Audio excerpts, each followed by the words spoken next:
दोस्तों नमस्कार, जय हिंद, वंदे मातरम। कैसी चल रही है आप लोगों की महिला पर्यवेक्षक परीक्षा की तैयारी। उम्मीद करता हूं कि आप सबकी तैयारी बहुत ही ज़बरदस्त तरीके से चल रही होगी और इसी ज़बरदस्त तैयारी को मैं और उसमें चार चांद लगाने के लिए आपके लिए लेकर आया हूं 20 मार्च 2025 को होने वाली फर्स्ट और सेकंड शिफ्ट की परीक्षा के लिए कंप्लीट एमसीक्यू हमने आपके सामने लेकर आया है और आप यहां पे टोटल 170 क्वेश्चन आप अटेम्प्ट करिए। बाकी की तैयारी तो आप खुद किए होंगे, 170 नंबर की तैयारी मैं अपने इस वीडियो के माध्यम से करा रहा हूं। जो टॉपिक है स्क्रीन में आप देख रहे हैं, गर्भावस्था, घरेलू हिंसा, दहेज प्रतिरोध, बाल विकास, कंप्यूटर, पंचवर्षीय योजनाएं, सामुदायिक मोबिलाइजेशन, शाला पूर्व परिचय, इतने टोटल 8 टॉपिक पर दोस्तों मैं आपको टोटल 170 एमसीक्यू कराने वाला हूं। 100% संभावित प्रश्न है दोस्तों। इस पूरे वीडियो को आप कंप्लीट देखिएगा एग्ज़ाम में जाने से पहले। तो चलिए बिना देरी किए हुए स्टार्ट करते हैं। ये रहा आज का हमारा पहला क्वेश्चन। गर्भावस्था के दौरान भ्रूण की सबसे तेज़ी से वृद्धि किस तिमाही में होती है? पहली तिमाही, दूसरी तिमाही, तीसरी तिमाही या प्रसव के बाद? तो इसका राइट आंसर क्या होगा? इसका राइट आंसर हो जाएगा ऑप्शन नंबर सी, तीसरी तिमाही। दोस्तों तीसरी तिमाही में गर्भावस्था के दौरान भ्रूण की सबसे तेज़ी से वृद्धि होती है। इस चीज़ को आप ध्यान रखिएगा, आपके एग्जाम में अगर ऐसा क्वेश्चन आता है तो तीसरी तिमाही आपको याद रखना है। नेक्स्ट है, निम्नलिखित में से कौन सा हार्मोन गर्भावस्था के दौरान मुख्य रूप से कॉर्पस ल्यूटियम द्वारा उत्पन्न किया जाता है? Oestrogen, progesterone, oxytocin, FSH. इसका राइट आंसर क्या होगा दोस्तों आपके हिसाब से? कंप्लीट आंसर इसका दीजिएगा। इसका क्या होगा? इसका राइट आंसर हो जाएगा progesterone. Progesterone option number B इसका राइट आंसर हो जाएगा। दोस्तों अगर आप हमारे चैनल में पहली बार आए हैं तो प्लीज़ चैनल को एक बार सब्सक्राइब करके रखें, क्योंकि मैं ऐसे ही हर टॉपिक पर वीडियो बनाता हूं और आपके हर आगामी परीक्षा के लिए और एमसीक्यू में लेके आने वाला हूं, है ना। जितने भी लोग देख रहे हैं तो उन सभी से मैं रिक्वेस्ट करता हूं कि आप एक बार हमारे चैनल को सब्सक्राइब करके बेल आइकन प्रेस करके रख लीजिए, क्योंकि सब्सक्राइब करना मुफ्त है मेरे भाई, इसमें कोई दिक्कत नहीं है। अब जहाँ तक है तो आपको ही प्रॉफिट होने वाला है ना। तो एक बार चैनल सब्सक्राइब करके बेल आइकन प्रेस करके रख लीजिए और इसकी कंप्लीट वीडियो आप देख लीजिए। एग्ज़ाम में जाने से पहले 20 मार्च को जिनका एग्ज़ाम है, एग्ज़ाम में जाने से पहले एक बार ये कंप्लीट एमसीक्यू ज़रूर देखें और लास्ट में अपना जो टोटल नंबर है कि कितने नंबर आपको मिल रहे हैं वो नंबर हमको कमेंट करिएगा कि आपके टोटल कितने नंबर सही हुए हैं, ठीक है। और सिर्फ 20 तारीख नहीं, बाकी जिनका आगे एग्ज़ाम है वो भी देख सकते हैं इस वीडियो को, है ना, क्योंकि ये संभावित क्वेश्चन है। हो सकता है कि बहुत सारे क्वेश्चन और आगामी परीक्षा में भी पूछ दे, है ना। तो इसलिए आपको अभी जितने लोगों का एग्ज़ाम नहीं हुआ है वो लोग ज़बरदस्त तैयारी के साथ इस वीडियो को देखें। बड़े ही मेहनत के साथ मैं आप लोगों के लिए ये वीडियो लेकर आया हूँ दोस्तों, ठीक है। तो चलिए वीडियो को कंटिन्यू करते हैं और आप इसको कंप्लीट देखिए, बिना स्किप किए देखिएगा। कंप्लीट वीडियो देखिए, ज़्यादा नहीं है, 170 प्रश्न ही हैं और बिना स्किप किए देखिएगा। और किसी भी क्वेश्चन में अगर आपको डाउट है, कोई दिक्कत है, कोई परेशानी है किसी भी क्वेश्चन में, किसी भी ऑप्शन में, आप तुरंत कमेंट करिएगा, ठीक है। और हमारी ये वीडियो का लेवल कैसा लगा ये भी आप हमको कमेंट करिएगा, क्योंकि दोस्तों आप लोगों के कमेंट से ही हमको मोटिवेशन मिलता है, तो हम आपके लिए और बेहतर से बेहतर कंटेंट लाने की कोशिश करते हैं। चलिए नेक्स्ट क्वेश्चन की ओर चलते हैं। गर्भावस्था के दौरान फोलिक एसिड की कमी से किस जन्मजात विकार की संभावना बढ़ जाती है? अब देखिए, फोलिक एसिड की कमी, आप जानते हैं कि गर्भावस्था में फोलिक एसिड की कितनी इम्पोर्टेंस होती है, लेकिन फोलिक एसिड की कमी से जो जन्मजात विकार होने की संभावना होती है वो क्या होती है? Spina bifida, hydrocephalus, microcephaly, Down syndrome. अब देखिए 4 ऑप्शन दिए हैं, इनमें से आपके हिसाब से आंसर क्या होना चाहिए? अगर आपको आंसर पता है दोस्तों तो प्लीज़ एक बार क्वेश्चन नंबर के साथ में आंसर कमेंट करिएगा, और अगर नहीं पता है तो करेक्ट आंसर देख लीजिए। इसका राइट आंसर हो जाएगा ऑप्शन नंबर ए, स्पाइना बिफिडा।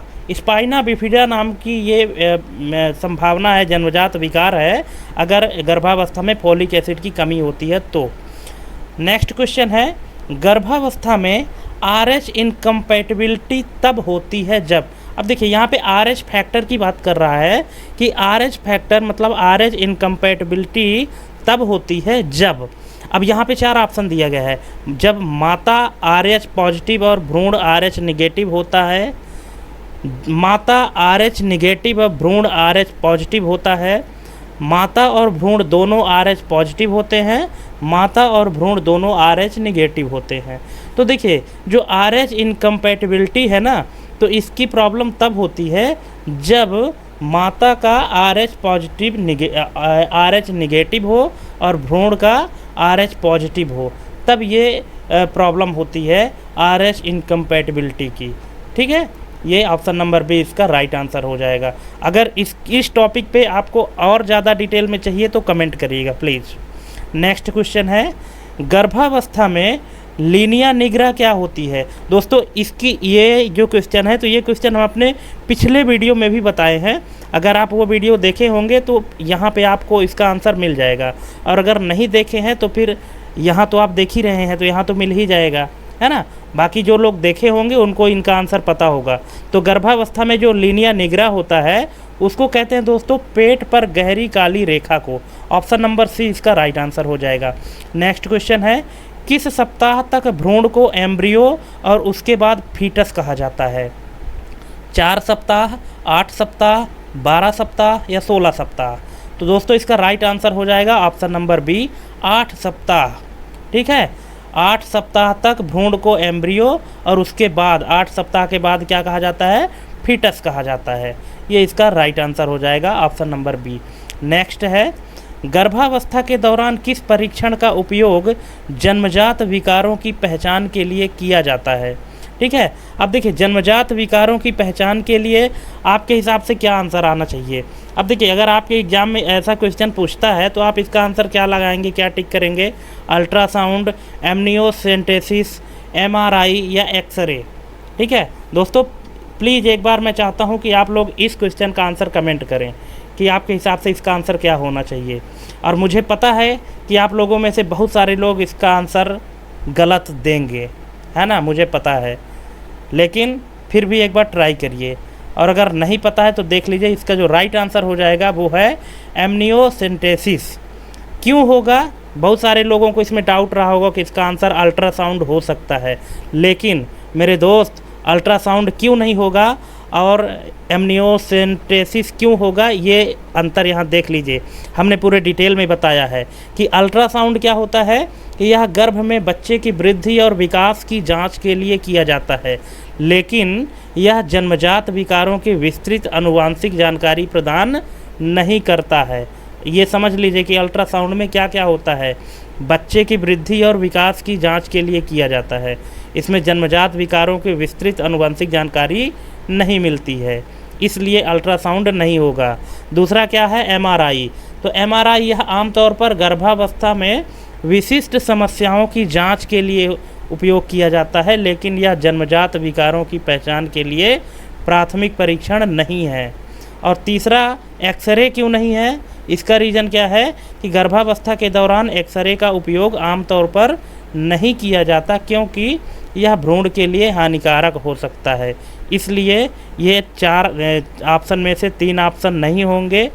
एमनियोसेंटेसिस ऑप्शन इसका राइट आंसर होगा। दोस्तों कमेंट करिएगा कि क्या इसका आंसर आपको पहले से पता था या कि सबका गलत हुआ है। कमेंट जरूर करिएगा कि इस क्वेश्चन नंबर 7 के साथ। नेक्स्ट क्वेश्चन है, गर्भावस्था के दौरान शरीर में किस हार्मोन के कारण जोड़ों और स्नायु बंधन में ढीलापन आता है। Prolactin, relaxin, progesterone, oestrogen. इसका राइट आंसर हो जाएगा दोस्तों option number B, relaxin. Option number B इसका राइट आंसर हो जाएगा। नेक्स्ट क्वेश्चन है, गर्भावस्था में प्लेसेंटा प्रीविया क्या होती है। प्लेसेंटा प्रीविया क्या होती है, इसका राइट आंसर हो जाएगा जब प्लेसेंटा सर्विक्स को आंशिक या पूरी तरह से कवर कर लेता है तब उसको प्लेसेंटा प्रीविया कहा जाता है। ऑप्शन नंबर बी इसका राइट आंसर हो जाएगा। नेक्स्ट क्वेश्चन है, गर्भावस्था के दौरान डॉक्टर नॉन स्ट्रेस टेस्ट, जिसको एनएसटी कहते हैं, नॉन स्ट्रेस टेस्ट क्यों कराते हैं? भ्रूण की हृदय की निगरानी के लिए, गर्भाशय की स्थिति जांचने के लिए, भ्रूण के मस्तिष्क की कार्यप्रणाली जांचने के लिए, या प्रीक्लेम्सिया की पहचान के लिए। तो दोस्तों इसका राइट आंसर आपके हिसाब से क्या होना चाहिए? अगर पता है तो कमेंट करिएगा, नहीं पता तो देख लीजिए। इसका राइट आंसर हो जाएगा भ्रूण की हृदय गति की निगरानी के लिए एनएसटी कराया जाता है, जिसको नॉन स्ट्रेस टेस्ट कहा जाता है। अब हो सकता है कि आपके एग्ज़ाम में एनएसटी का फुल फॉर्म ही पूछ दे, तो आपको ये पता होना चाहिए कि एनएसटी का फुल फॉर्म क्या होता है, नॉन स्ट्रेस टेस्ट होता है। नेक्स्ट है गर्भावस्था में क्विकनिंग क्या दर्शाता है? तो क्विकनिंग क्या दर्शाता है? भ्रूण की पहली हलचल महसूस होना। अगर आप गर्भवती महिला के पेट में भ्रूण का पहला हलचल महसूस होता है, उसको क्विकनिंग कहा जाता है। ऑप्शन नंबर ए इसका राइट आंसर हो जाएगा। नेक्स्ट क्वेश्चन है गर्भावस्था के दौरान प्री टर्म लेबर कितने सप्ताह से पहले होने वाले प्रसव को कहा जाता है? देखिए, जो टाइम से पहले जो डिलीवरी हो जाती है उसी को तो प्री टर्म लेबर कहते हैं। तो गर्भावस्था के दौरान प्री टर्म लेबर कितने सप्ताह से पहले होने वाले प्रसव को कहा जाता है? तो इसको कहा जाता है 37 सप्ताह से पहले। ऑप्शन नंबर सी इसका राइट आंसर हो जाएगा, 37 सप्ताह से पहले। नेक्स्ट है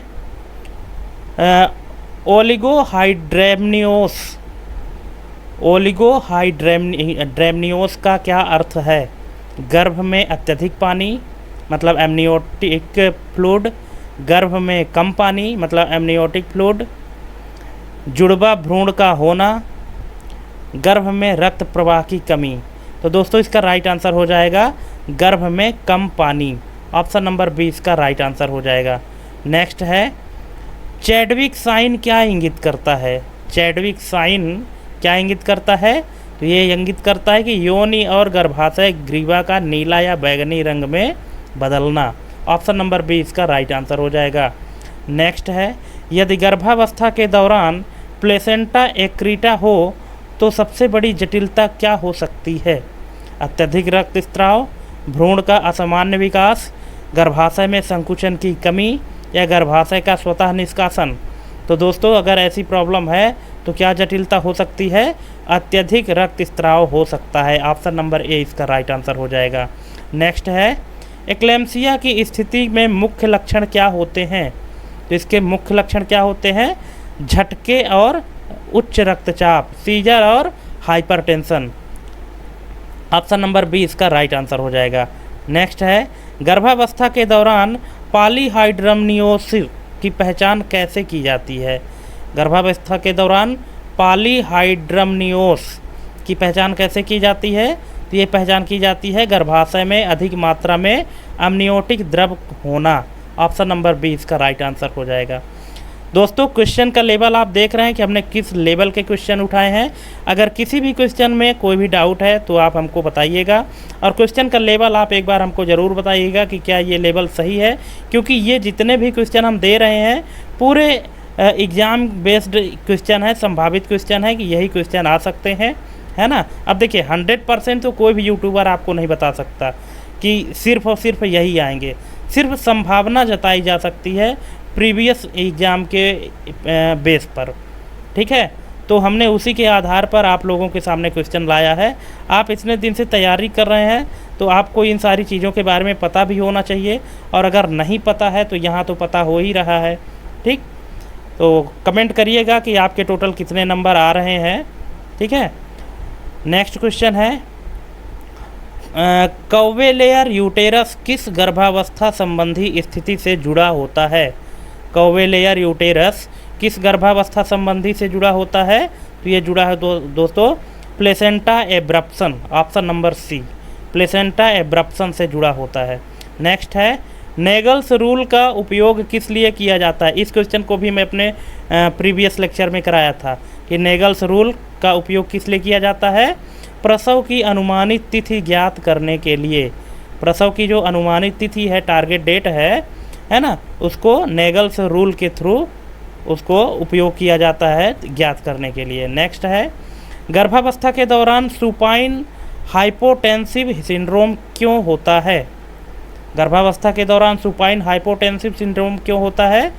भ्रूण द्वारा इंफीरियर वेना कावा पर दबाव डालने के कारण। Option number B. नेक्स्ट है twin twin transfusion syndrome, TTTS। देखिए अब यहाँ पे हो सकता है कि आपके एग्जाम में TTTS का फुल फॉर्म भी पूछ दे, तो इसका फुल फॉर्म होता है दोस्तों ट्विन ट्विन ट्रांसफ्यूजन सिंड्रोम। मुख्य रूप से किस प्रकार की जुड़वा गर्भावस्था में पाया जाता है? अब यहाँ पे 4 ऑप्शन दिए गए हैं, आप वीडियो पॉज करके और ये चारों ऑप्शन पढ़ लीजिए, फिर इसका आंसर दीजिए। क्या आपको इसका आंसर पता है? अगर पता है तो कमेंट ज़रूर करिएगा, और नहीं पता तो देख लीजिए। इसका राइट आंसर हो जाएगा monochorionic diamniotic. Option number C इसका राइट आंसर हो जाएगा। दोस्तों इसके जो ऑप्शन है तो बहुत ही कन्फ्यूजिंग वाले हैं, इसलिए इसको ध्यान से पढ़िएगा। Monochorionic diamniotic, option number C. Next है गर्भावस्था में हेमोडायनामिक परिवर्तनों के तहत सामान्य रूप से क्या होता है? तो इसमें क्या होता है? कार्डियक आउटपुट में वृद्धि। ऑप्शन नंबर बी इसका राइट आंसर हो जाएगा। नेक्स्ट क्वेश्चन है मैकडोनाल्ड्स रूल किसके मापन में उपयोग होती है? तो ये होती है दोस्तों गर्भाशय की ऊंचाई। अब क्वेश्चन आपको इस तरह से भी पूछा जा सकता है एग्जाम में कि गर्भाशय की ऊंचाई मापने के लिए किस रूल का उपयोग किया जाता है? नेगल्स रूल, मैकडोनाल्ड्स रूल, बहुत सारे रूल हैं, तो कौन सा रूल है? तो आपको पता होना चाहिए गर्भाशय की ऊंचाई के लिए मैकडोनाल्ड्स रूल का यूज किया जाता है।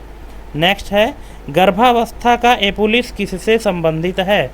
तो गर्भावस्था का जो एपुलिस है ये संबंधित है मसूड़ों में सूजन। ऑप्शन नंबर बी इसका राइट आंसर हो जाएगा। नेक्स्ट क्वेश्चन है भ्रूण में जन्मजात विकारों का पता लगाने के लिए क्वाड्रपल मार्कर टेस्ट में कौन से हार्मोन शामिल होते हैं? तो ये शामिल होते हैं दोस्तों HCG, AFP, इनहिबिन ए और एस्ट्रोइल। ऑप्शन नंबर ए इसका राइट आंसर हो जाएगा। नेक्स्ट क्वेश्चन है गर्भावस्था में ब्रैक्सटन हिक्स संकुचन किसका संकेत होती है? जो ब्रैक्सटन हिक्स संकुचन है किसका संकेत होती है? कि गर्भाशय की संकुचन की तैयारी। Option number B. नेक्स्ट है क्राउनिंग। क्राउनिंग किस अवस्था को दर्शाता है? तो क्राउनिंग दर्शाता है दोस्तों जब भ्रूण की सिर की पहली झलक दिखाई देती है। प्रसव के दौरान जब भ्रूण की सिर की पहली झलक दिखाई देती है ना, उसी को क्राउनिंग कहा जाता है। ऑप्शन नंबर 20 का राइट आंसर हो जाएगा। नेक्स्ट क्वेश्चन है घरेलू हिंसा में महिलाओं का संरक्षण अधिनियम 2005 के तहत पीड़िता को संरक्षण अधिकारी नियुक्त करने का अधिकार किसे है? पुलिस अधीक्षक को, जिला न्यायाधीश को, मजिस्ट्रेट को या महिला एवं बाल विकास मंत्रालय को? तो इसका राइट आंसर हो जाएगा दोस्तों मजिस्ट्रेट को। नेक्स्ट है घरेलू हिंसा से जुड़े मामलों की सुनवाई किस न्यायालय में की जाती है? तो ये की जाती है मजिस्ट्रेट न्यायालय में। ऑप्शन नंबर 20 का राइट आंसर हो जाएगा। नेक्स्ट है घरेलू हिंसा के तहत मनोवैज्ञानिक दुर्व्यवहार में क्या शामिल नहीं है? मनोवैज्ञानिक दुर्व्यवहार है ना, साइकोलॉजिकल तरीके से जिसको प्रताड़ित किया जाता है, तो इसमें क्या शामिल नहीं है? धमकाना, अपमानजनक भाषा का प्रयोग, शारीरिक चोट पहुंचाना, भावनात्मक ब्लैकमेल। तो दोस्तों इसका राइट आंसर हो जाएगा शारीरिक चोट पहुंचाना। शारीरिक चोट पहुंचाना मनोवैज्ञानिक दुर्व्यवहार में शामिल नहीं होता है। बाकी अगर आप किसी को धमकी दे रहे हैं या अपशब्द कह रहे हैं, अपमानजनक भाषा का प्रयोग कर रहे हैं, उसको ब्लैकमेल कर रहे हैं, ये सब मनोवैज्ञानिक दुर्व्यवहार होते हैं। लेकिन शारीरिक चोट पहुंचाना ये मनोवैज्ञानिक दुर्व्यवहार नहीं है, है ना, ये शारीरिक दुर्व्यवहार है। ठीक। नेक्स्ट क्वेश्चन है घरेलू हिंसा का शिकार बनी महिलाओं में स्टॉकहोम लक्षण का क्या अर्थ है? तो स्टॉकहोम लक्षण का अर्थ है दोस्तों कि जब पीड़िता हमलावर से भावनात्मक रूप से जुड़ जाती है, मतलब जो व्यक्ति उसके साथ अत्याचार कर रहा है जब उसी से भावनात्मक रूप से जुड़ जाती है, उसी को स्टॉकहोम कहा जाता है ना। ये इसको आप याद रखिएगा। नेक्स्ट क्वेश्चन है भारत में घरेलू हिंसा के मामलों में पुलिस की भूमिका क्या होनी चाहिए? तो ये होनी चाहिए कि तुरंत सुरक्षा देना और मजिस्ट्रेट को सूचित करना। ऑप्शन नंबर बी इसका राइट आंसर हो जाएगा। नेक्स्ट क्वेश्चन, घरेलू हिंसा के मामलों में अदालत द्वारा जारी किए जाने वाले रिस्ट्रेनिंग ऑर्डर का क्या अर्थ है? तो रिस्ट्रेनिंग ऑर्डर का जो अर्थ है वो है आरोपी को पीड़िता के पास जाने से रोकना। ऑप्शन नंबर ए इसका राइट आंसर हो जाएगा। नेक्स्ट क्वेश्चन है, भारतीय दंड संहिता की कौन सी धारा दहेज के कारण महिला की मौत होने पर लागू होती है? अब बताइए यहाँ पे कौन सी धारा है कि अगर दहेज के कारण किसी महिला की मौत होती है तो वहाँ पे कौन सी धारा लगेगी? 304 ए, 304 बी, 458 ए या 375? तो यहाँ पे इसका राइट आंसर हो जाएगा 304 बी। धारा 304 बी किससे संबंधित है कि जब दहेज के कारण महिला की मौत हो जाती है, दहेज प्रताड़ित के कारण, है ना, तो यहाँ पे धारा 304 बी लगाई जाती है। Option number B. Next question है, धारा 458 ए का किस अपराध से संबंध है? तो इसका संबंध है कि शादीशुदा महिला के साथ क्रूरता और दहेज उत्पीड़न से संबंधित। अगर शादीशुदा महिला के साथ कोई क्रूरता होती है, दहेज उत्पीड़न से संबंधित कोई मामला है, तो उसके जो खिलाफ जो मामला दर्ज होता है तो धारा 458 ए के तहत होता है। ये इसको आपको याद रखना है। और धारा 304 बी जो है तो दहेज के कारण अगर किसी महिला की मौत होती है तब लागू होता है। नेक्स्ट है, दहेज निषेध अधिनियम 1961 के तहत शिकायत दर्ज करने की अधिकतम समय सीमा क्या है? 2 साल के भीतर, 5 साल के भीतर, 7 साल के भीतर या कोई समय सीमा नहीं है? तो दोस्तों इसका राइट आंसर हो जाएगा कि विवाह के 7 साल के भीतर। अब देखिए दहेज निषेध अधिनियम कब बना है? 1961 में। तो आपसे क्वेश्चन के अंदर क्वेश्चन इस तरह भी पूछा जा सकता है कि जो दहेज नियम अधिनियम है, दहेज निषेध अधिनियम, ये कब बना? तो ये 1961 में बना, ठीक है। और शिकायत दर्ज करने की अधिकतम समय सीमा क्या है? विवाह के 7 साल के भीतर। ऑप्शन नंबर सी इसका राइट आंसर हो जाएगा। दोस्तों एक एक क्वेश्चन को आप बड़े ध्यान से पढ़िएगा, बहुत ही मोस्ट इंपॉर्टेंट क्वेश्चन है, क्योंकि होता क्या है कि आप जल्दी जल्दी में पढ़ते हैं और जब एग्ज़ाम देने बैठते हैं तो भूल जाते हैं। तो ये प्रॉब्लम आपके साथ ना हो इसलिए आराम से पढ़िएगा, कोई दिक्कत नहीं है। वीडियो पॉज कर लीजिए, फिर अच्छे से उसको ऑप्शन को समझिए, फिर उसका आंसर दीजिए।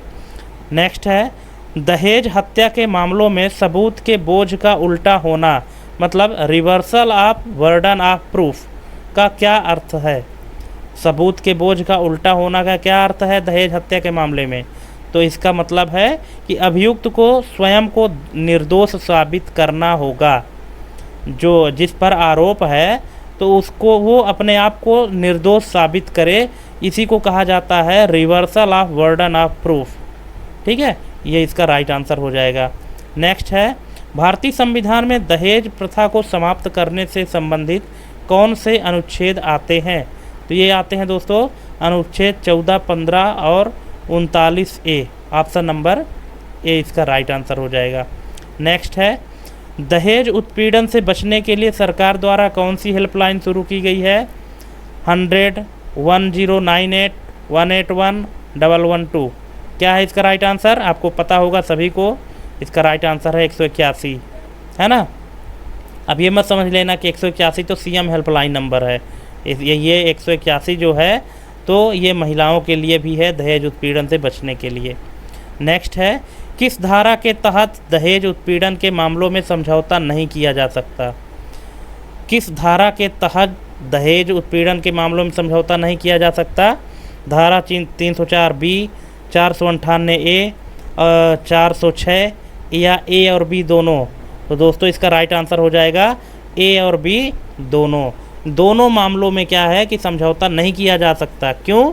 क्योंकि जो धारा 304 बी है इसको अभी आपने पढ़ा कि किससे संबंधित है कि दहेज के कारण यदि किसी महिला की मौत हो जाती है तो, और दूसरी धारा है धारा 458 ए कि जब दहेज के लिए किसी महिला को प्रताड़ित किया जाता है, ठीक है। तो इन दोनों मामलों में कोई समझौता नहीं होता है, ठीक है।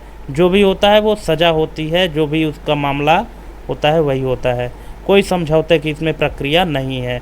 इसलिए इसका राइट आंसर ए और बी दोनों हो जाएगा। नेक्स्ट क्वेश्चन है, दहेज हत्या का मामला कितने वर्षों तक पेंडिंग रह सकता है? तो ये पेंडिंग कोई समय सीमा नहीं है।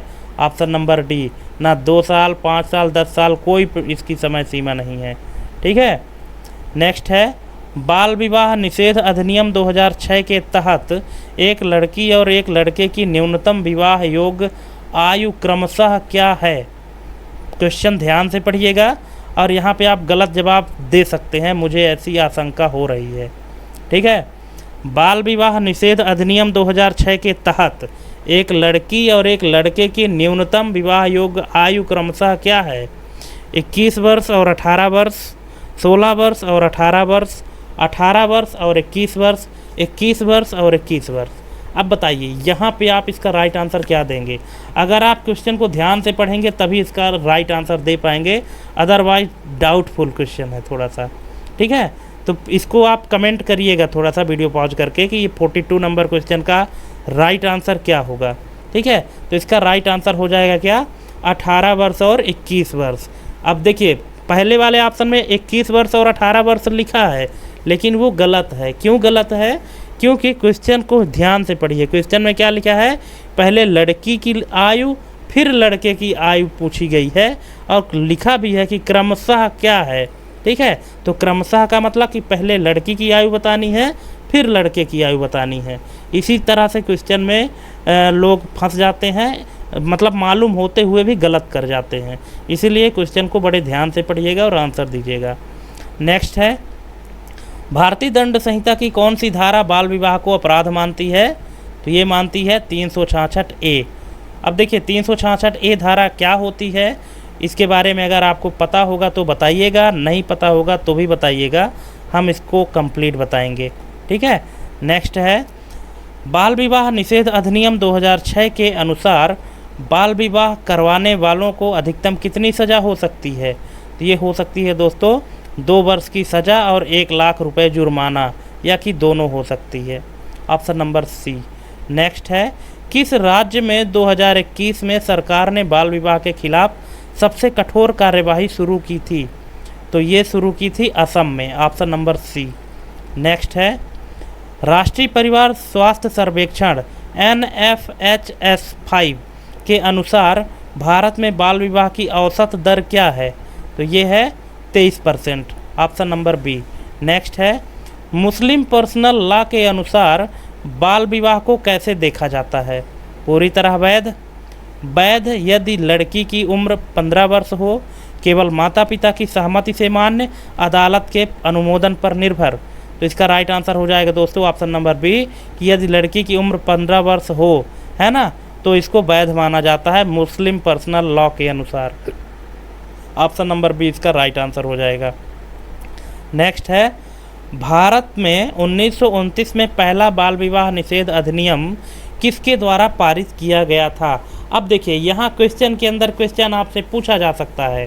पहला क्वेश्चन तो ये हमने आपके सामने रखा ही है कि भारत में 1929 में पहला बाल विवाह निषेध अधिनियम किसके द्वारा पारित किया गया था। इसका तो आंसर हम देंगे ही आपको, लेकिन दूसरा क्वेश्चन आपसे ये भी पूछा जा सकता है कि भारत में पहला बाल विवाह निषेध अधिनियम कब पारित हुआ था? तो ये हुआ था दोस्तों 1929 में। ये भी आपको ध्यान रखना है। ठीक है, तो ये जो 1929 में पहला बाल विवाह निषेध अधिनियम पारित किया गया था, तो ये किया गया था हरविलास सारदा के द्वारा। ठीक है, ऑप्शन नंबर 20 का राइट आंसर हो जाएगा। नेक्स्ट है, भारत में बाल विवाह पर रोक लगाने वाला पहला कानून कौन सा था? तो वही था पहला कानून सारदा अधिनियम 1929। Option number C. नेक्स्ट है, भारत में किस वर्ष सारदा अधिनियम में संशोधन कर लड़कियों और लड़कों की विवाह योग्य उम्र बढ़ाई गई थी? तो ये बढ़ाई गई थी 1978 में। सारदा अधिनियम में 1978 में संशोधन करके और लड़कों और लड़कियों की विवाह योग्य उम्र बढ़ाई गई थी। Option number C. नेक्स्ट है, भारतीय संविधान का कौन सा अनुच्छेद बाल विवाह के उन्मूलन को बढ़ावा देता है? तो ये देता है अनुच्छेद 39F। Option number D. Next है, 1978 के संशोधन में पहले भारत में लड़कियों की न्यूनतम विवाह योग्य आयु कितनी थी? 1978 के संशोधन से पहले, अब देखिए 1978 में संशोधन हुआ तो लड़कों और लड़कियों की उम्र बढ़ाई गई, लेकिन 1978 से पहले लड़कियों की न्यूनतम विवाह योग्य आयु कितनी थी? तो तो वो थी 15 वर्ष, ऑप्शन नंबर सी। ठीक है, और 1978 के बाद फिर 15 से क्या कर दिया गया, 18 वर्ष कर दिया गया। ऑप्शन नंबर सी इसका राइट आंसर हो जाएगा। नेक्स्ट है, बाल विवाह से किस प्रकार की सामाजिक समस्याएं उत्पन्न होती हैं? तो ये उपरोक्त सभी हैं। बाल विवाह से हर प्रकार की समस्या उत्पन्न होती है। बाल मातृत्व और उच्च मातृ मृत्यु दर, शिक्षा में बाधा, लैंगिक असमानता, ये सभी प्रकार की समस्या उत्पन्न होती है बाल विवाह से। नेक्स्ट क्वेश्चन है, कंप्यूटर से रिलेटेड है कि माइक्रोसॉफ्ट वर्ड में Ctrl+Shift+F शॉर्टकट का उपयोग किसके लिए किया जाता है? तो दोस्तों इसका उपयोग किसके लिए किया जाता है? क्या आपने ये शॉर्टकट की यूज किया है? अगर नहीं किए होंगे तो कर लीजिएगा। इसका काम होता है फॉन्ट बदलने के लिए, ऑप्शन नंबर ए। नेक्स्ट है, वर्ड में पेज ब्रेक जोड़ने के लिए कौन सा शॉर्टकट कुंजी संयोजन प्रयोग किया जाता है? अगर एमएस वर्ड में आपको पेज ब्रेक लगाना है तो कौन सी शॉर्टकट की दबाएंगे? Ctrl+Enter, option number A. Next है, एमएस वर्ड में मेल मर्ज का उपयोग क्या है? ईमेल भेजने के लिए, डॉक्यूमेंट को पासवर्ड से सुरक्षित करने के लिए, एक ही डॉक्यूमेंट को कई लोगों के लिए व्यक्तिगत रूप से बदलने के लिए, या डेटा टेबल बनाने के लिए। तो दोस्तों मेल मर्ज का जो मुख्य उपयोग है एमएस वर्ड में वो है कि एक ही डॉक्यूमेंट को कई लोगों के लिए व्यक्तिगत रूप से बदलने के लिए। ऑप्शन नंबर सी इसका राइट आंसर हो जाएगा। दोस्तों अगर मेल मर्ज से रिलेटेड आपको कंप्लीट जानकारी चाहिए तो आप हमारे चैनल ऑफिस नो प्रॉब्लम में जा कर के प्लेलिस्ट में जाइएगा और माइक्रोसॉफ्ट वर्ड की कंप्लीट प्लेलिस्ट मैंने बना के डाल दिया है, वहाँ से आप सीख सकते हैं।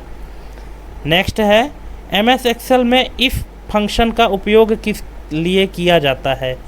एमएस एक्सेल में जो फंक्शन होता है इफ़, IF, तो इसका उपयोग किस लिए किया जाता है? इसका उपयोग है लॉजिकल कंडीशंस की जांच करने के लिए, ऑप्शन नंबर बी। नेक्स्ट है, एक्सेल में वी लुकअप और एच लुकअप में मुख्य अंतर क्या है? तो मुख्य अंतर है कि वी लुकअप वर्टिकल डेटा को खोजता है जबकि एच लुकअप हॉरिजॉन्टल डेटा को खोजता है। नेक्स्ट है, एक्सेल में पाइवोट टेबल का उपयोग क्यों किया जाता है? तो इसको किया जाता है बड़े डेटा सेट को सारांशित करने के लिए, समराइज करने के लिए। जो लार्ज अमाउंट ऑफ डेटा होता है उसको समरी के रूप में बनाने के लिए पाइवोट टेबल का यूज किया जाता है। नेक्स्ट है, यदि किसी एक्सेल सेल में हैश हैश हैश इस तरह का दिखाई दे रहा है तो इसका क्या अर्थ है? आपके साथ हुआ होगा, अगर आप कंप्यूटर यूजर हैं तो आपको इसका आंसर भी पता होगा। ये हैश हैश हैश का एरर कब दिखाई देता है? कि जब सेल में संख्या बहुत बड़ी है और कॉलम की चौड़ाई कम है, तब इस तरह का दिखाई देता है हैश हैश हैश।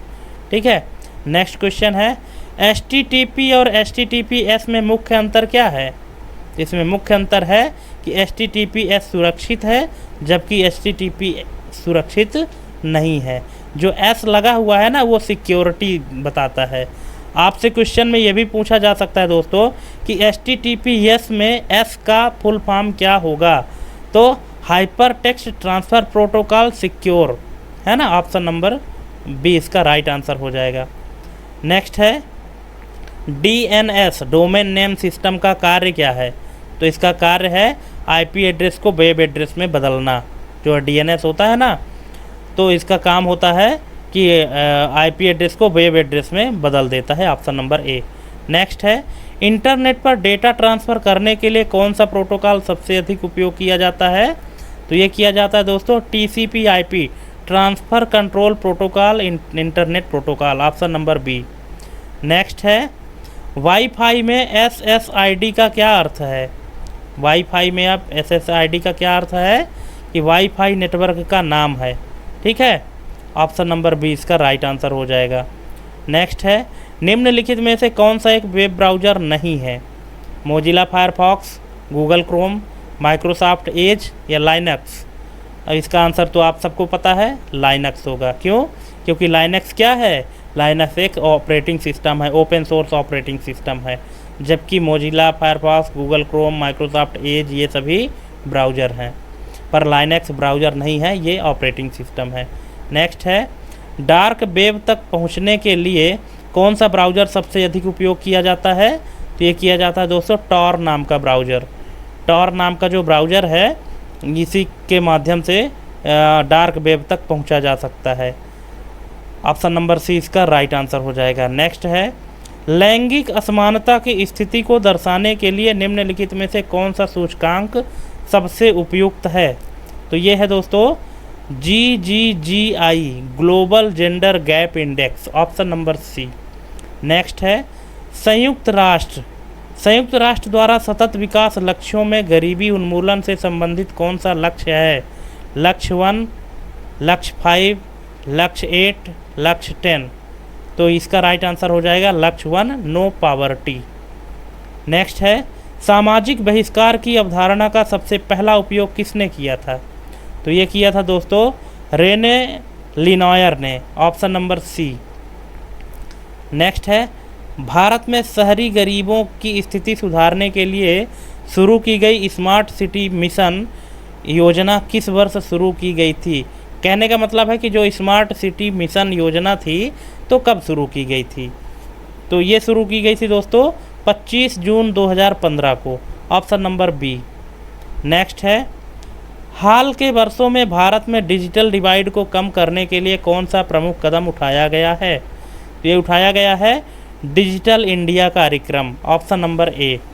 ठीक है, हो सकता है कुछ सारे लोगों को इसमें भारत नेट परियोजना के बारे में भी जानकारी हो, लेकिन इसका जो मेन रीज़न है तो यहाँ पे हम आपको बता देना चाहते हैं कि जो भारत नेट भी एक है, ठीक है, लेकिन इसमें थोड़ा सा कम क्या है, इसको आप पढ़ लीजिए कि डिजिटल इंडिया कार्यक्रम भारत सरकार की एक प्रमुख पहल है जिसे 2015 में शुरू किया गया था। इसका उद्देश्य देश को डिजिटल रूप में सशक्त समाज और विज्ञान अर्थव्यवस्था में बदलना है।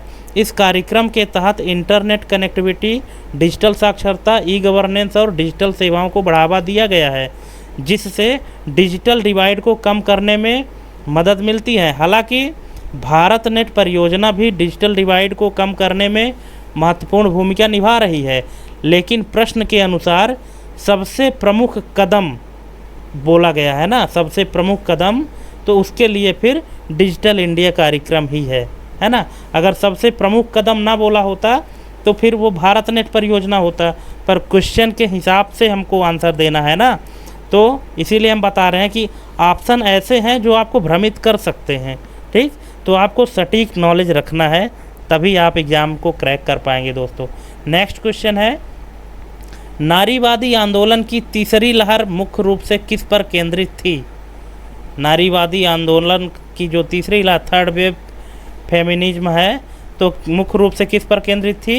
ये केंद्रित थी लैंगिक पहचान और विविधता पर, ऑप्शन नंबर सी।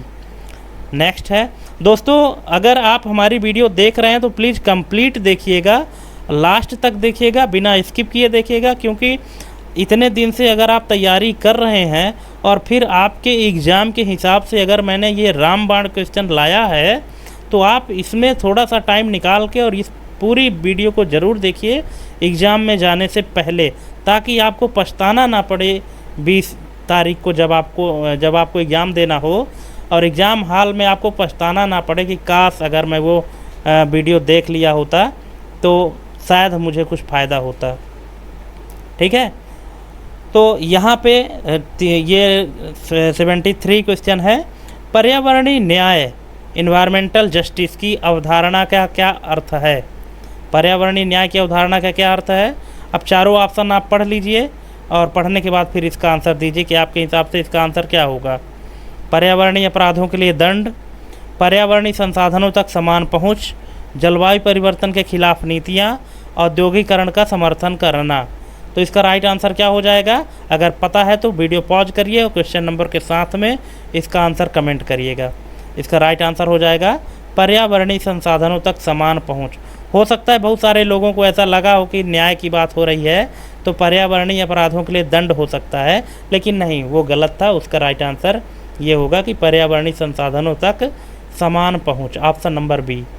नेक्स्ट है, जलवायु परिवर्तन पर पेरिस समझौता का मुख्य उद्देश्य क्या है? तो इसका मुख्य उद्देश्य है कि वैश्विक तापमान वृद्धि को 2 डिग्री सेल्सियस से नीचे रखना। ठीक है, ऑप्शन नंबर ए इसका राइट आंसर हो जाएगा। नेक्स्ट है, भारत में मानव तस्करी की रोकथाम के लिए लागू प्रमुख कानून कौन सा है? तो ये है अनैतिक व्यापार रोकथाम अधिनियम 1956, ऑप्शन नंबर बी।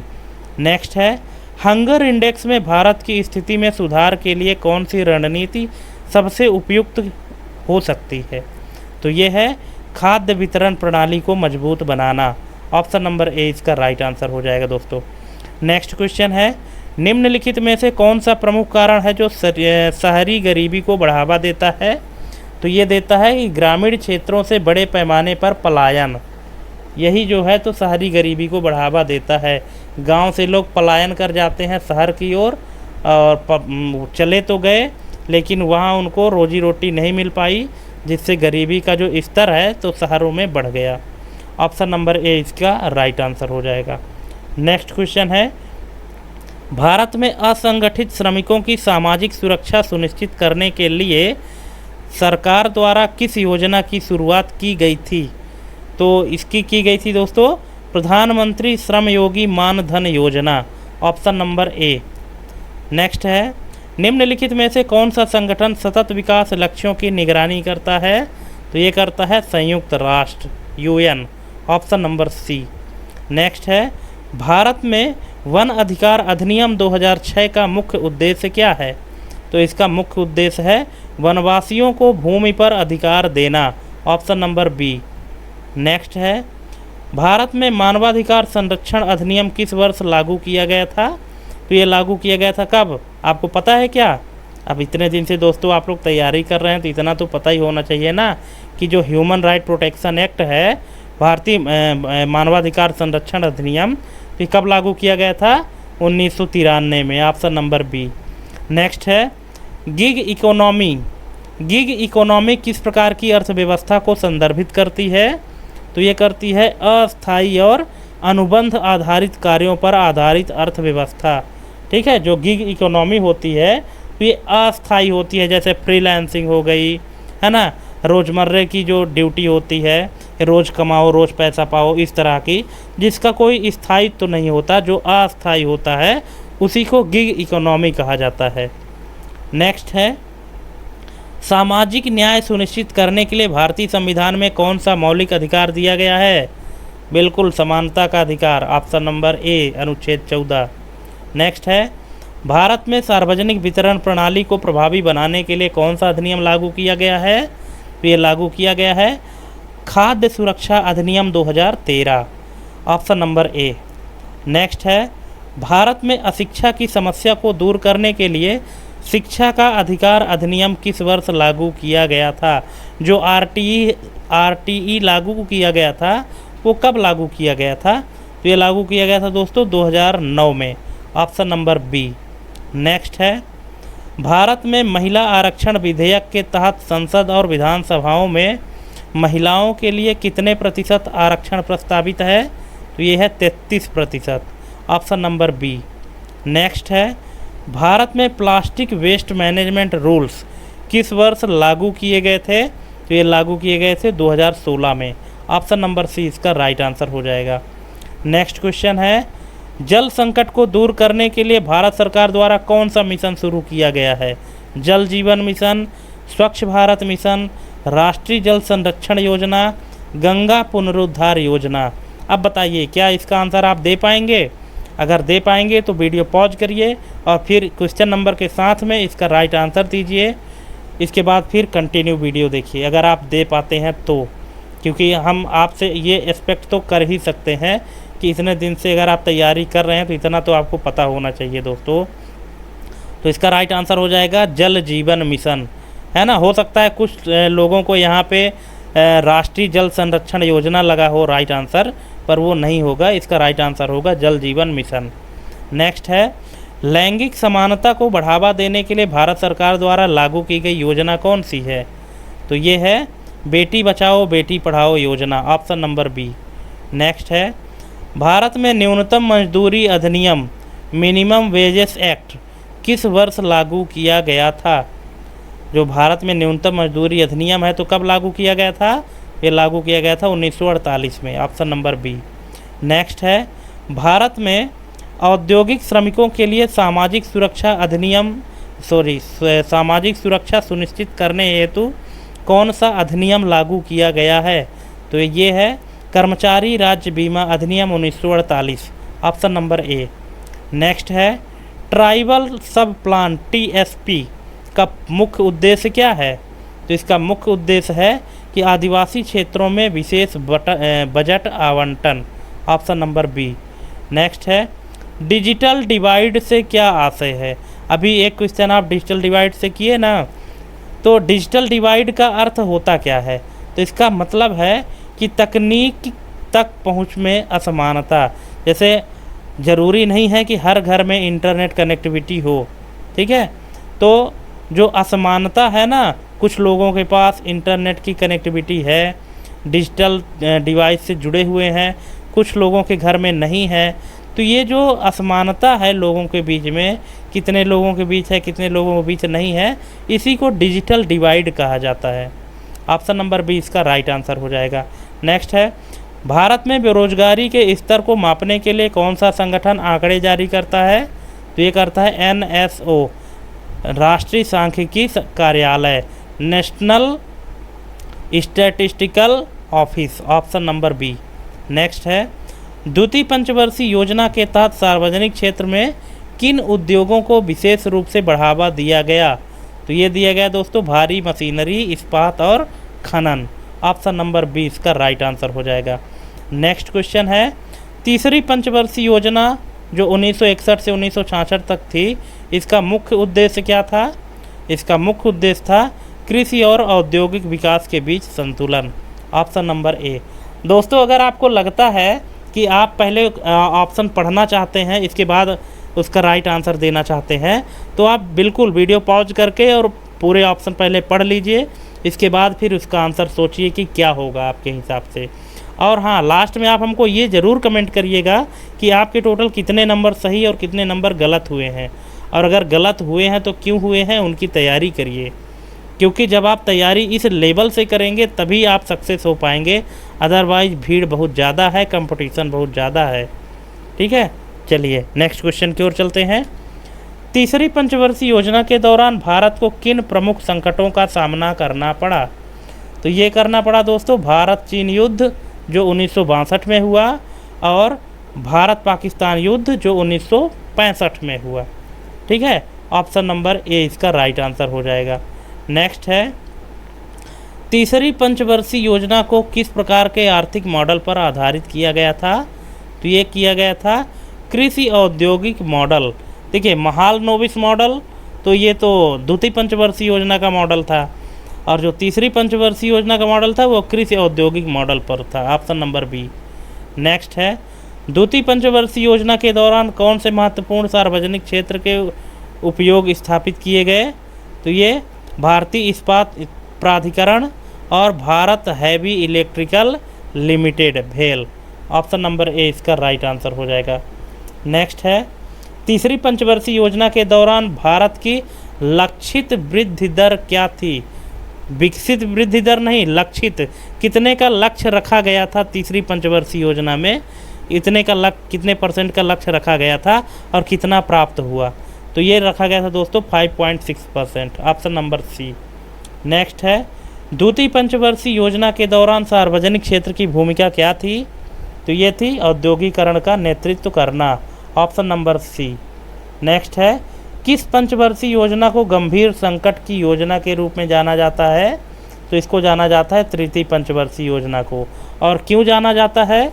क्योंकि तृतीय पंचवर्षीय योजना का जो कार्यकाल 1961 से 1966 तक था, ठीक है, और उसी दौरान दो देशों से युद्ध हुआ, बहुत सारी समस्याएं हुई, भारत चीन युद्ध 1962, भारत पाकिस्तान युद्ध 1965, ये सभी जो समस्याएं थी जो देश के लिए गंभीर संकट बन गई थी, उसी योजना को, उसी पंचवर्षीय योजना को गंभीर संकट की योजना के रूप में भी जाना जाता है। नेक्स्ट है भारत में हरित क्रांति को लागू करने के लिए मुख्यतः किसकी सिफारिशों पर काम किया गया? तो यह किया गया MS स्वामीनाथन, ठीक है, ऑप्शन नंबर बी इसका राइट आंसर हो जाएगा। नेक्स्ट क्वेश्चन है किस पंचवर्षीय योजना के दौरान भारत में पहली बार कृषि संकट उत्पन्न हुआ? तो ये उत्पन्न हुआ दोस्तों तीसरी पंचवर्षीय योजना में ही, ठीक है, तृतीय पंचवर्षीय योजना में ही पहली बार कृषि संकट उत्पन्न हुआ था। तो जब तीसरी पंचवर्षीय योजना के दौरान भारत को खाद्यान्न संकट से निपटने के लिए किस देश से सहायता लेनी पड़ी? अब देख रहे हैं ना क्वेश्चन हम किस तरह से निपटा रहे हैं। ठीक है, कोई भी टॉपिक आपका मिस नहीं होना चाहिए। ठीक है भाई, तीसरी पंचवर्षीय योजना को गंभीर संकट काल के रूप में देखा जाता है। उस तीसरी पंचवर्षीय योजना में खाद्यान्न संकट भी उत्पन्न हुआ। अब जब तीसरी पंचवर्षीय योजना के दौरान खाद्यान्न संकट हुआ तो उससे निपटने के लिए किस देश से सहायता लेनी पड़ी? तो ये लेनी पड़ी दोस्तों संयुक्त राज्य अमेरिका से, ऑप्शन नंबर बी। नेक्स्ट है, द्वितीय पंचवर्षीय योजना में महालनोबिस मॉडल किस अवधारणा पर आधारित था? तो ये था पूंजीगत वस्तुओं के उत्पादन को प्राथमिकता देना, ऑप्शन नंबर बी। नेक्स्ट है, भारत सरकार द्वारा द्वितीय पंचवर्षीय योजना के लिए वित्तीय संसाधन कहाँ से जुटाए गए? तो ये जुटाए गए थे घरेलू बचत, करों, सार्वजनिक ऋण और विदेशी सहायता से, ऑप्शन नंबर सी इसका राइट आंसर हो जाएगा। नेक्स्ट है, महालनोबिस मॉडल को अपनाने का मुख्य उद्देश्य क्या था? इसका मुख्य उद्देश्य था दीर्घकालिक औद्योगिकरण को बढ़ावा देना, ऑप्शन नंबर बी। नेक्स्ट है, तीसरी पंचवर्षीय योजना को आमतौर पर किस नाम से जाना जाता है? तो इसको जाना जाता है संघर्षकालीन योजना। चाहे आप गंभीर संकटकालीन योजना कहो, संघर्षकालीन योजना कहो, सब तीसरी पंचवर्षीय योजना को ही कहते हैं, है ना। नेक्स्ट है, द्वितीय पंचवर्षीय योजना के दौरान इस्पात संयंत्रों की स्थापना के लिए किन देशों से सहयोग लिया गया था? रूस, जर्मनी और इंग्लैंड, अमेरिका, जापान और रूस, जर्मनी, रूस और ब्रिटेन, फ्रांस, जापान और चीन। अब बताइए इसका राइट आंसर क्या होगा? अगर आप पढ़े होंगे तो इसका राइट आंसर दे पाएंगे और नहीं पढ़े होंगे तो गलत कर देंगे, है ना, या कि हो सकता है कुछ लोगों का तुक्का भी सही लग जाए। तो इसका राइट आंसर क्या होना चाहिए? जर्मनी, रूस और Britain, option number C. Next है, तीसरी पंचवर्षीय योजना के दौरान हरित क्रांति की शुरुआत मुख्य रूप से किस उद्देश्य से हुई थी? ये हुई थी गेहूं और चावल की उत्पादकता को बढ़ाने के लिए, ऑप्शन नंबर ए। नेक्स्ट है, भारत में तीसरी पंचवर्षीय योजना के बाद योजना अवकाश क्यों घोषित किया गया? तो ये किया गया आर्थिक मंदी और युद्ध के प्रभाव के कारण, ऑप्शन नंबर ए। नेक्स्ट है, तीसरी पंचवर्षीय योजना के बाद भारत सरकार ने किस योजना को अस्थायी रूप से लागू किया था? तो ये किया था तीन वर्षीय वार्षिक योजनाएं, ऑप्शन नंबर बी। ये तीसरी पंचवर्षीय में ही हुआ था। ठीक है, तो 3 वर्षीय वार्षिक योजनाएं लागू किया था। Plan holiday. नेक्स्ट है, कौन सा सिद्धांत यह बताता है कि बच्चे की प्रारंभिक अनुभव उसके संपूर्ण विकास को प्रभावित करते हैं? अब यहाँ पे 4 ऑप्शन दिए गए हैं, चारों ऑप्शन आप पढ़ लीजिए वीडियो पॉज करके और फिर इसका आंसर दीजिए। और हम यहाँ पे आपको करेक्ट आंसर बताए देते हैं। इसका राइट आंसर हो जाएगा ब्रोम्फेन ब्रेनर का पारिस्थितिकी प्रणाली सिद्धांत, ऑप्शन नंबर सी। नेक्स्ट है, कौन सा सिद्धांत यह कहता है कि बच्चे अनुकरण द्वारा भाषा सीखते हैं? तो ये कहते हैं स्किनर का व्यवहारवादी सिद्धांत, ऑप्शन नंबर बी। नेक्स्ट है, कोहलबर्ग के नैतिक विकास सिद्धांत के अनुसार नैतिक विकास की प्रथम अवस्था कौन सी है? तो ये है पूर्व पारंपरिक नैतिकता, pre conventional morality, option number C. Next है, बाल विकास में संवेदी मोटर अवस्था किस सिद्धांत का भाग है? तो ये है जीन पियाजे का संज्ञानात्मक विकास सिद्धांत।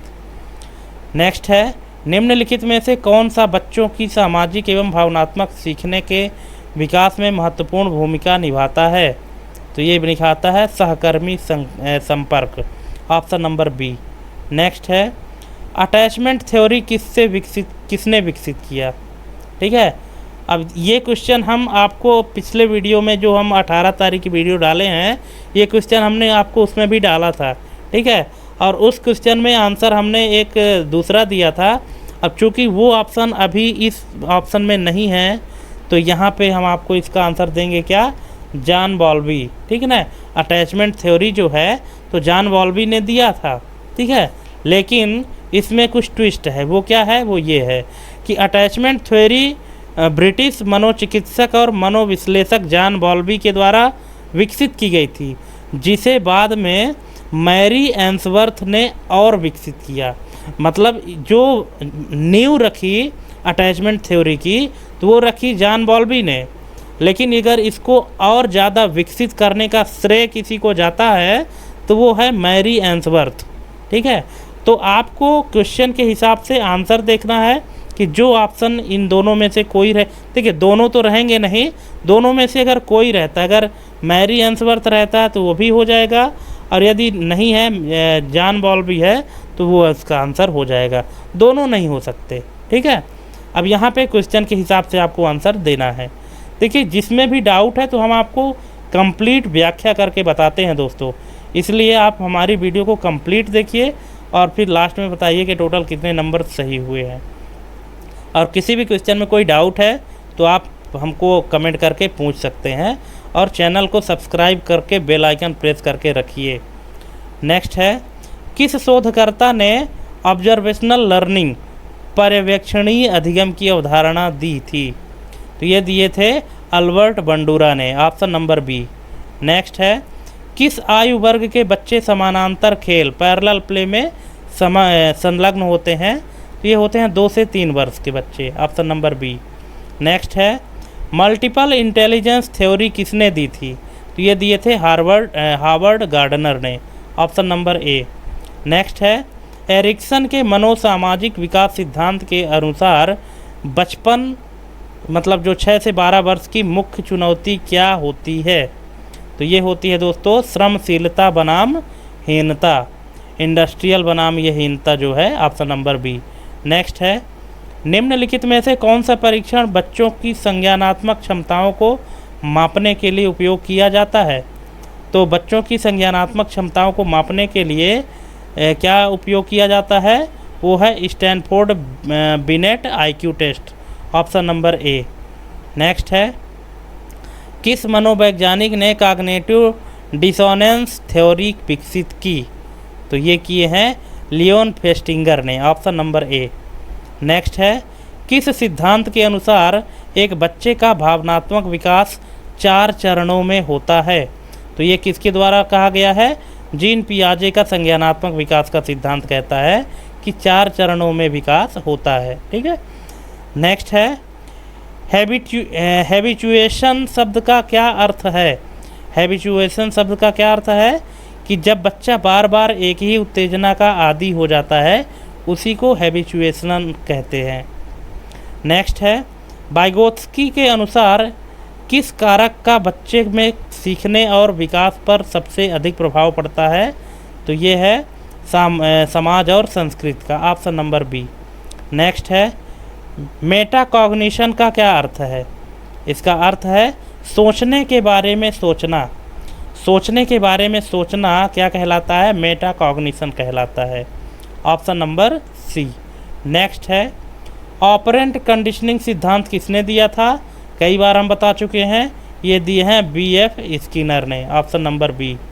नेक्स्ट है, किस आयु वर्ग में बच्चे थ्योरी ऑफ माइंड विकसित करना शुरू कर देते हैं? तो ये कर देते हैं 4 से 5 वर्ष के बीच में, ऑप्शन नंबर बी। हो सकता है आपके एग्जाम में 3 से 5 हो, ठीक है, तो वो भी वहाँ पे राइट आंसर हो जाएगा, लेकिन यहाँ 4 से 5 दिया है तो ये सही है। ठीक, नेक्स्ट है, निम्नलिखित में से कौन सा विकास का एक प्रमुख क्षेत्र नहीं है? अब यहाँ देखिए बाल विकास से संबंधित बात हो रही है ना, तो ऑप्शन भी आप देख सकते हैं कि संज्ञानात्मक विकास, शारीरिक विकास, राजनीतिक विकास, सामाजिक भावनात्मक विकास। बाकी जो ऑप्शन है वो मैच कर रहे हैं, लेकिन जो राजनीतिक विकास है, पॉलिटिकल डेवलपमेंट है, वो यहाँ पे मैच नहीं कर रहा है, इसलिए ये विकास का प्रमुख क्षेत्र नहीं है, ऑप्शन नंबर सी। नेक्स्ट है, सोशल लर्निंग थ्योरी किस मनोवैज्ञानिक ने प्रस्तुत किया? तो ये किया है अल्बर्ट बंडूरा ने, ऑप्शन नंबर बी। नेक्स्ट है, बच्चों में नैतिक विकास को समझने के लिए कोहल वर्ग ने कितने स्तरों का प्रस्ताव दिया? तो ये दिया है दोस्तों 3 स्तर। ठीक, अब ये 3 स्तर कौन कौन से हैं? तो वो ये हैं, पहला स्तर क्या है? पूर्व पारंपरिक नैतिकता, दूसरा स्तर है पारंपरिक नैतिकता, और तीसरा स्तर है उत्तर पारंपरिक नैतिकता। बाकी इसको डिटेल में आप वीडियो पॉज करके पढ़ सकते हैं। नेक्स्ट है, स्कैफोल्डिंग की अवधारणा किससे संबंधित है?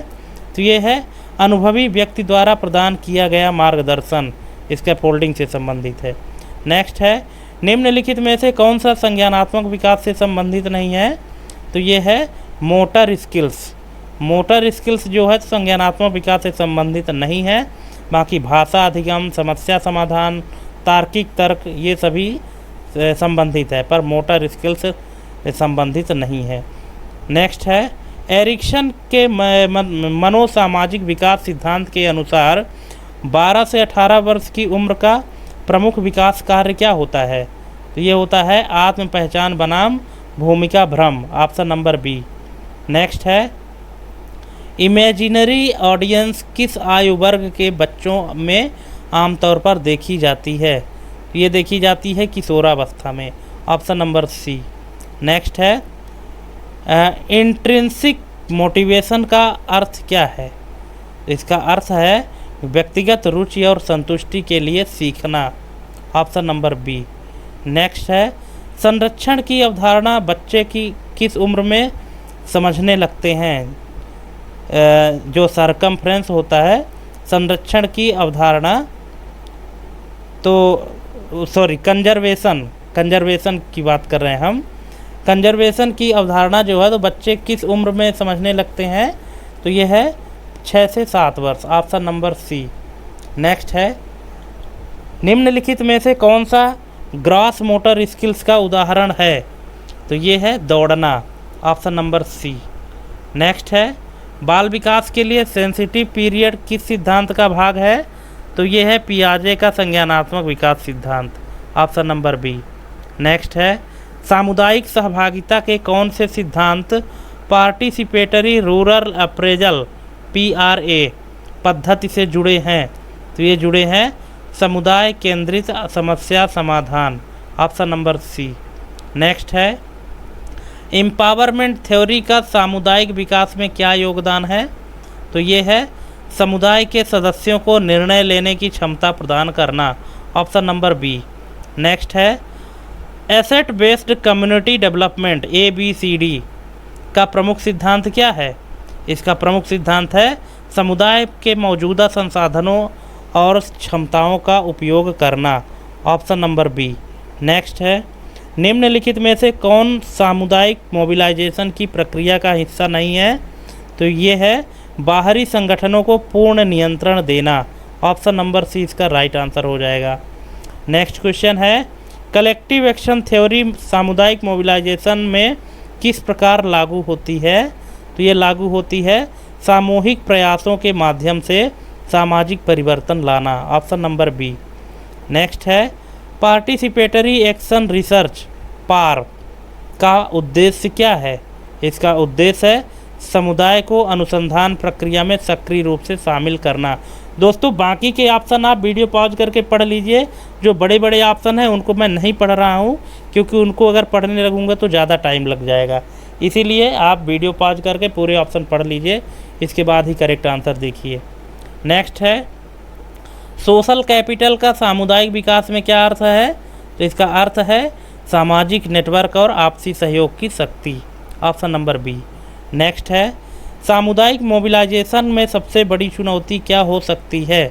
तो ये है सामाजिक संरचना, राजनीति और संस्कृति की जटिलताएं, ऑप्शन नंबर सी।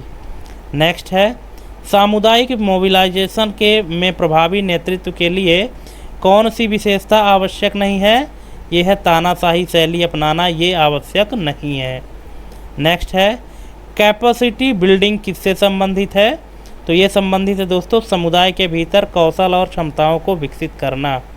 नेक्स्ट है, सामुदायिक विकास कार्यक्रमों में सस्टेनेबिलिटी मतलब वहनीयता सुनिश्चित करने के लिए सबसे महत्वपूर्ण तत्व क्या है?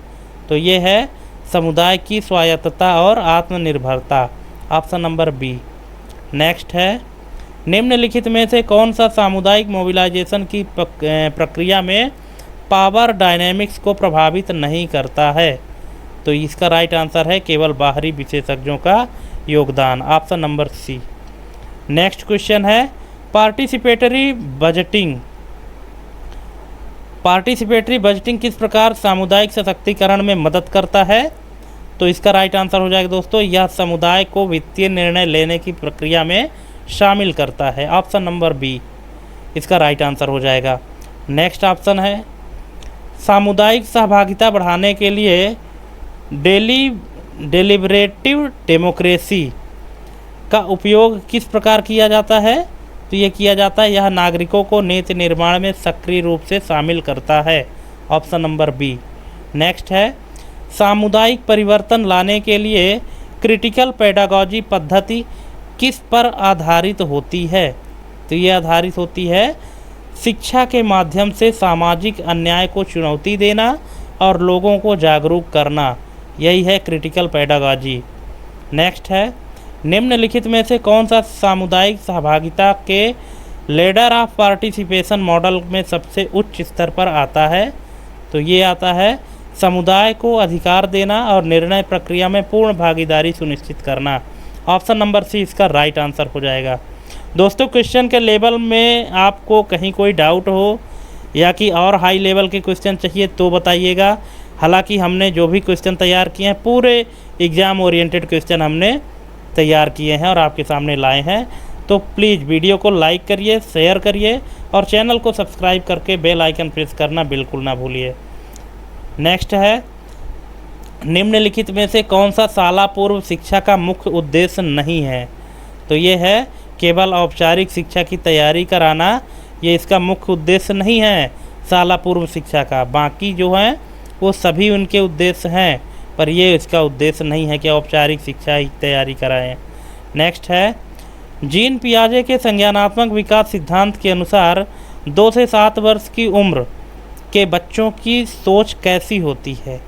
तो ये होती है पूर्व संक्रियात्मक और आत्म केंद्रित। Option number B.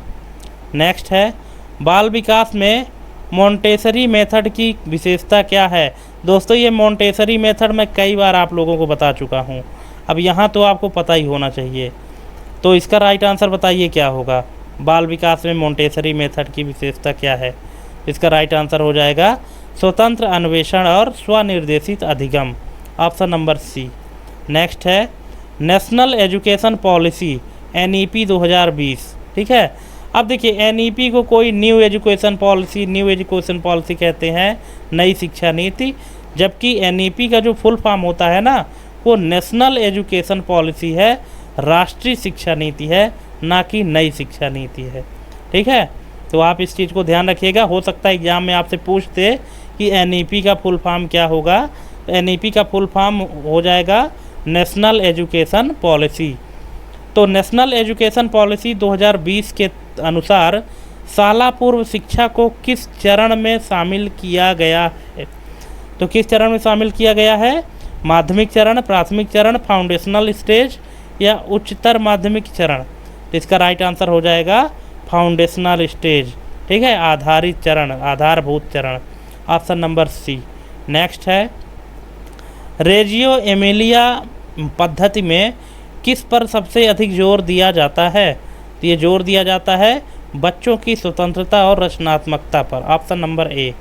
नेक्स्ट है, हार्वर्ड गार्डनर ने बहुबुद्धि सिद्धांत मल्टीपल इंटेलिजेंस थ्योरी के अनुसार पूर्व प्राथमिक शिक्षा में किस प्रकार की बुद्धि को प्राथमिकता देनी चाहिए? तो ये देनी चाहिए विभिन्न प्रकार की बुद्धियों को विकसित करने के अवसर देना। ऑप्शन नंबर सी।